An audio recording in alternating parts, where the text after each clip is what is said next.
What I'm doing right now is just the stock. I just blanched off the whole lobster, a little bit of wine, tomatoes, green onions, lemon, aromatics. I'm going to add the shrimp shells to this and create a really nice stock. I'm going to pick through the meat, add the shells back in there, finish this stock off, and this will be the base for our sauce. I'm making a nice little shrimp and lobster tagliatelle pasta, and we started off with shrimp, a little bit of white wine. Then you're going to add your tomatoes, asparagus that's cut pretty fine, peeled and cut, capers that have been rinsed, and 2 ounces of, or about 3 ounces of lobster. So I've got all the wine, I reduced that down, then I added the stock in there, reduced that, and then you add caviar air butter.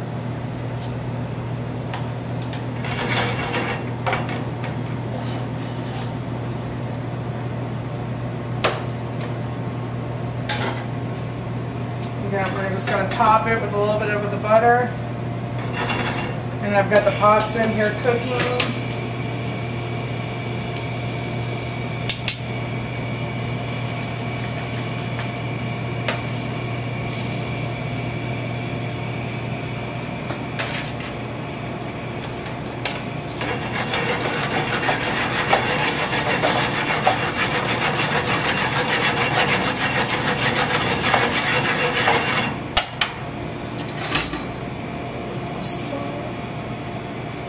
And then we'll top it off with a little bit of chives and tarragon and some fresh sage. Sage and rosemary is about all I have left here in Southern Illinois in December. So you kind of substitute, I substitute some fresh with some dry. Hi, I'm Jennifer Pensoneau, chef owner of J.Fires Market Bistro.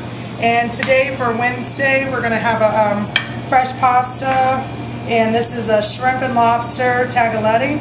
It's got a little bit of white wine sauce with a really nice shrimp stock, and then mounted with a caviar butter. It's got asparagus and capers.